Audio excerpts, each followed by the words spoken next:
Hello and welcome back to my channel. If you're first time here, my name is Jenny, and if you're back, I'm happy to see you again. Guys, today I'm coming to you with a review from the newest release of the House of Parfums de Mali. It's gonna be about the Delina La Rosée. This we will talk about today. I will tell you everything you need to know about it. What do I think about it? So if you're interested, stay tuned. And if you're not already part of our small perfume family here, maybe you consider subscribing to my channel. I would love to welcome you here. And otherwise, guys, we start with this gorgeous new release. Let's take a moment for this gorgeous bottle, guys. Now the Delina comes in a frosted glass see-through bottle. To be honest, if it comes to the bottle, I believe this is the most beautiful one from the Delinas, but this is only about the bottle. Now we're going to come to the more important part, the perfume. How does it smell? How is it performing? And what do I think? So the first thing, guys, I want to tell you from the beginning. Lots of people are thinking when they're hearing La Rosée about the rose. From French, the translation of La Rosée is not the rose. It is morning dew, okay? The dew on the leaves, this is what it's about, morning dew. And I believe the name of the perfume is perfect for the scent, okay? Just to have an imagination how it smells. It's really dewy, okay? When I smell it, I have the impression of morning dew, for sure. It's a floral fruity. We have inside pear, lychee, bergamot, rose, but I will tell you guys, the rose is very much in the background. For me, the rose is not the main player here whatsoever. We have lots of peony. The peony actually is, for me, one of the main players. Watery notes, floral notes, vetiver, woody notes, and musk. This is what is inside. When you have the question, does the Delina La Rosée smells like the original Delina? This is the main question. For me personally, I can get in the background, very much in the background, for my nose, guys, the Delina DNA of the original one. Somewhere in the background, I can guess it. But for me, it's a scent on its own, okay? It reminds me of the Delina, but it's not the same scent, for sure. It's fresher, it's definitely lighter, it's very dewy, and the rose is much more in the background. And what I get most of all is a hint of, not a hint, a bunch of lychee and of peony. These are the two notes for me that are very, very present. Plus these watery notes. And these watery notes, you know, they make it very dewy, fresh, summery, watery. You really can get this watery, okay? This is what you smell. And it's definitely not only a watered down original Delina for me. It's not, because I don't know, the rhubarb, for example, that we have in the original Delina is not anymore here. So this sweet, sour kind of thing, this special, what the Delina had, is missing here, okay? Here it's just a hint more sweet. For my nose, it's more sweet than the original Delina, but it's watery. It's really watery. And what I can say, it's more, I believe, they made it more crowd pleasing, okay? This is something, I see summer, I see spring. In Germany right now, the spring starts, so I will start wearing it now because it's appropriate right now. But what I think is, if you're considering buying this one blind, guys, and you're having the Delinas and you're loving them, be aware of this aspect that in my eyes, as much as the Delina and the Delina Exclusive are very unique, and that's why they were hyped so much, not just because like that, because they are unique, and this uniqueness is missing in my eyes in the La Rosée, for sure. They made it more crowd pleasing. This is definitely, if you, me personally, I have a love-hate relationship with my Delina. Sometimes it's too much. Sometimes, I don't know, I'm getting tired of the scent because it's very long lasting and it's making me sometimes tired. With the La Rosée, this will never happen because it's fresh, it's easy wearing, it's crowd pleasing.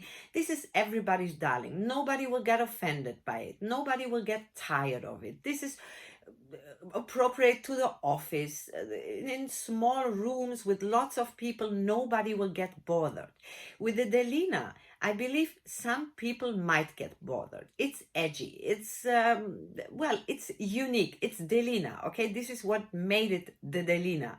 And this one loses when it comes to uniqueness, okay? This scent is not something like you will smell it and you will think, wow, I never smelled like something like that before. This is a very expensive niche fragrance. This is something I cannot say about her, okay? For me, if I wouldn't know that this is from Parfums de Marly, I would maybe think this is an expensive designer fragrance, okay? This uniqueness of a niche fragrance that I'm kind of used to with my Delinas that I have, this one is missing, okay? This is for me the negative aspect, if it is a negative aspect. I'm just telling it for the ones who maybe are having the Delinas and the expectations are high, that Delina La Rosée will be another, I don't know, unique thing that you will never smell again. No. For my nose, no. I like it. I really adore it. I will rock it now in spring and summer for sure.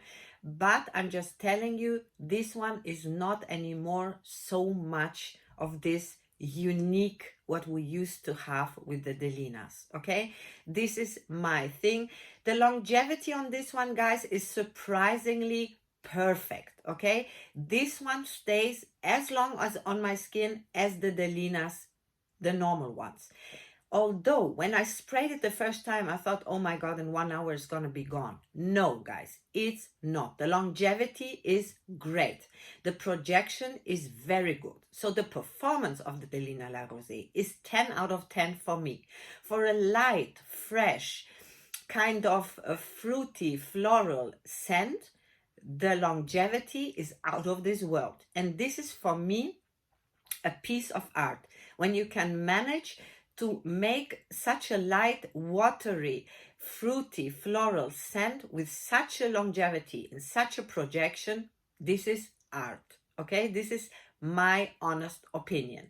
And I heard some people saying that it has something from Dolce & Gabbana L'Imperatrice. Guys, I have to say, for my nose, I don't get the L'Imperatrice because I don't smell watermelon, kiwi. For me, the L'Imperatrice of Dolce & Gabbana is a fruit splash in your face. Watermelon, kiwi, this is what I'm getting, really a splash. With this one, I don't get that. I'm getting the freshness. I'm getting what they mean by it's kind of light. But for me, if I would compare it to a designer fragrance, I would compare it, but it's still, guys, miles away from that scent. But just the family, I would go more with the Dolce & Gabbana Light Blue, okay? So if you're thinking of Dolce & Gabbana Light Blue and you're imagining making a light rose out of it, okay? So this is maybe kind of the family that I would put it inside, okay? Of course, the Dolce & Gabbana Light Blue is not fruity, but still, it reminds me somewhere in the background, this freshness, what I'm getting from Light Blue. This is a little bit the freshness I'm getting here. Later in the dry down, it's definitely a little bit more woody and musky, and the vetiver, woody notes and musk is this what you get mostly in the dry down, but still a little bit of the Delina DNA you will have until the end. It's still altogether a little bit sweeter than the original Delina, although under the line it's more fresh. Very difficult, guys, for me to explain this scent. I believe this is a scent you really need to try. It's very difficult to explain it, to bring you this This, you know, when I tell you it smells watery, for me, it's not watered down, but this freshness of water, definitely you have here. For me, it's not really aquatic, but kind of nearby aquatic, okay? Somewhere there. And what I believe, I know that men were using the Delina sometimes. So for me, the La Rosée is much more unisex. So guys, if you were loving the Delina and it was maybe a little bit too feminine leaning for you, try the Delina La Rosée. For me, the La Rosée is much more on the unisex side, okay? Because of this freshness and the woody notes, the vetiver and the musk. For me, it's definitely a little bit more unisex. The bergamot inside here gives him the freshness all the way. Guys, now at the end, I want to tell you, this one, I love that I have it in my collection. It will always stay in my collection. I believe it's one of the best summer, spring fragrance. If you're into this family of Delina, you're gonna love this, especially because the longevity and the performance are perfect. But I'm just telling you, be aware if you blind buy it. Don't get disappointed if you will be missing the uniqueness of the normal Delina, because I think this is the main problem. This is everybody's darling. This is the crowd pleaser. This anybody will love this, like this. I cannot imagine that somebody might say this doesn't smell nice. But I will leave the question open if this is really a niche kind of fragrance quality that I would have expect from the house of Parfums de Marly. Still, I'm loving it. I believe it's a great scent. I'm recommending you to try it, really to try it. If you're into Delina very much and you want something for spring, summer that goes into this kind of family, probably this is a safe blind buy, but be aware of it. It doesn't have anymore so much of the uniqueness of the Delinas, the normal ones. This is what I have to say about it, guys. I hope it was a little bit informative. If you have any questions, please write me everything in the comments. I would love to read it and answer you back. And if you have the Delina La Rosée, tell me please, what do you think about it? Do you love it? What is your kind of opinion about it? I would love to read anything. I wish you a wonderful day and hope to see you soon in one of my next videos. Until then, bye bye.